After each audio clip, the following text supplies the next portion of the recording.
begin the morning service of the Miroku Association orders, asking God and Meishu-sama for protection and the permission to participate today in the divine plan of constructing paradise on earth.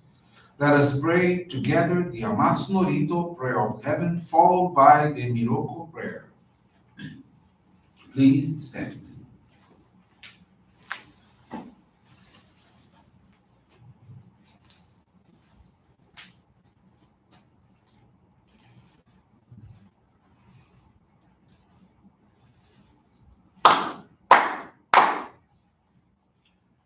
Taka amahara ni kamsumari masu.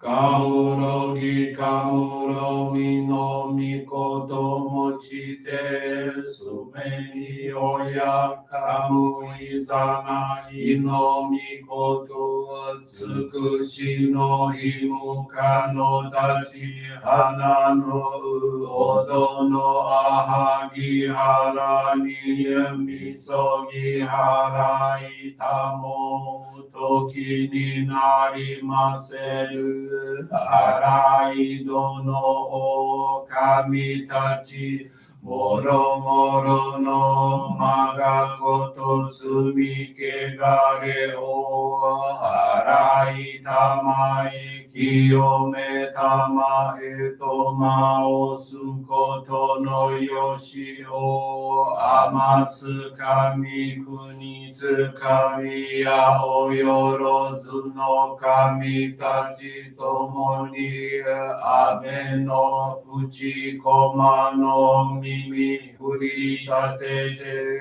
kikoshi meseto kashikomi mo maosu. Miroku o mikami mamori tamai saki hai tamai. Miroku o mikami mamori tamai saki hai tamai. Oshie mi oyanushi no kami mamori tamai saki hai tamai. Oshie mi oyanushi no kami mamori tamai saki hai tamai.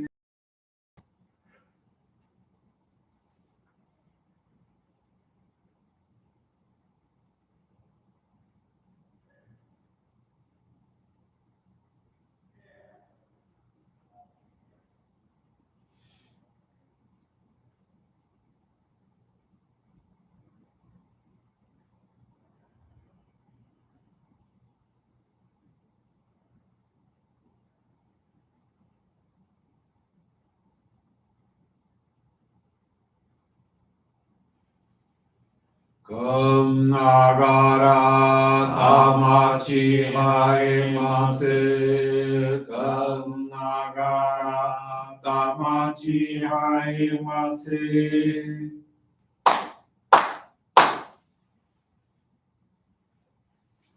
Great God of Creator and Giver of all life, in accordance with your divine will, the long age of night draws to an end.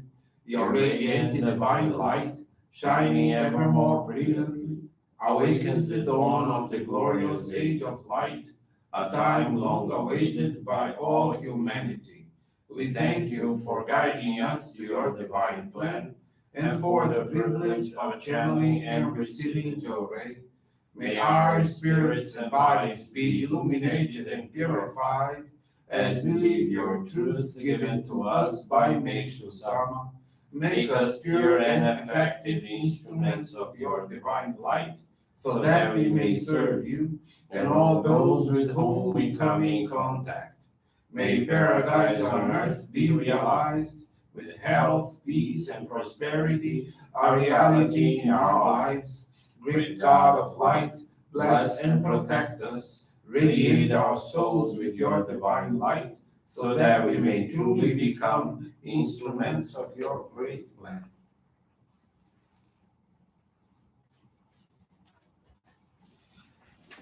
Please be seated. We will now receive group.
May God and Meishu-sama bless you.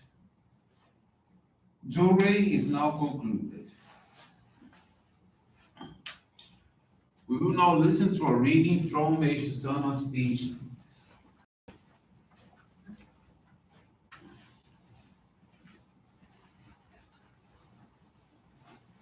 Good and evil, no matter how virtuous an act may seem, if done by one with little faith in God, most probably the motive is self-centered.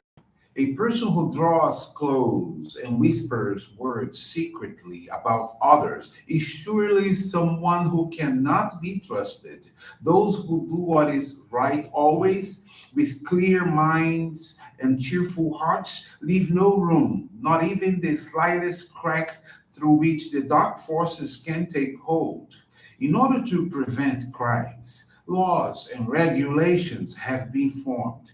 Police departments, courts, and prisons have been set up, and every effort has been made by authorities to curtail crimes. This is the same as building a cage for dangerous wild animals and enclosing them with an iron fence in order to prevent them from harming people. In other words, criminals are treated not as human beings but as dangerous wild beasts. What a pity it is that those who were born to be precious human beings should degrade themselves to the point of becoming like beasts and ending their lives as such. It is an eternal truth that human beings exist somewhere between the divine and the animals and can lower themselves to the level of beasts, just as they can elevate themselves to godliness. Truly civilized people are those who have freed themselves from their lower, baser nature. The progress of civilization depends on the elevation of human beings from the level of vice to the level of virtue. Paradise on earth is a place where only individuals who have reached such a level reside.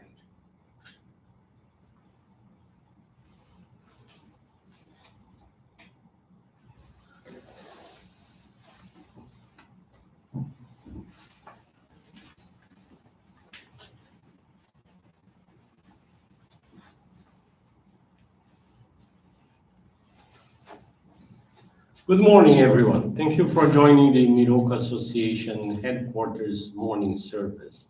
Thank you also for directing your prayers along with us for world peace. This morning, I want to share with you the faith experience of Dalva Rosa Ferreira. She's from Maranhão, Brazil. About 8 years ago, Dalva had been diagnosed with a brain deficiency that caused her epileptic seizures, severe headaches, in about 2 to 3 times a day. Sometimes unexpectedly, she would fall on the street, consequently became affected with concussions, bruises, and sometimes injuries with bleeding wounds. For this reason, she was taking 5 types of very strong medications. 2010, at the bed and breakfast where she lived, she suffered another epileptic seizure.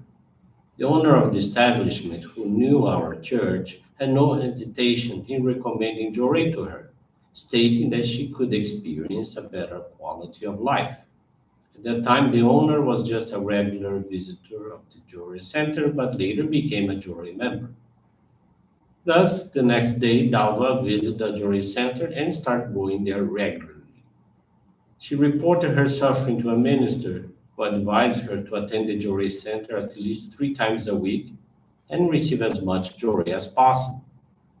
Thereafter, she pursued to receive an average of 12 Johrei a day. Additionally, she dedicated herself to cleaning the center, offering donations of gratitude, reading Meishu-sama's teachings, and keeping mini bana flower arrangements in her room. Her seizures gradually decreased, and she could sleep better. After 6 months, by engaging in our practice of faith, Dalva felt so well that she was able to carry out activities safely and was able to go out on her own, which was impossible before due to her sudden falls. She continued attending our church, and in November of 2010, she was granted permission to receive the sacred focal point of Hikari. She felt very happy because she could give Johrei to the guests of the bed and breakfast. At the end of that year, during a routine appointment, her doctor was surprised at her improvement and reduced medications to just 2 pills a day. Her meeting with Meishu-sama was a breath of life that she gained. Now she can walk freely, even joining a pilgrimage in the sacred grounds of Guarapiranga, which she could never before imagine herself visiting there. Dalva currently enjoys a normal life. Her crises, which used to be daily, now occur on average just once or twice a year, something that would have been impossible before experiencing Johrei. In addition to dedications at the Johrei Center, she provides religious assistance to people undergoing purification. The medicines she now takes today are much less and much weaker. Dava commits herself every day to share the light of Johrei to others so that they can enjoy the same happiness that she has experienced. She's deeply thankful to God and Meishu-sama for her restored health, to her minister and the guidance she received, to the owner of the bed and breakfast who guided her to the path of salvation, and to the members for their love and care. Thank you very much for listening to this beautiful faith experience, for attending this morning service. I wish you a most wonderful day. Thank you very much.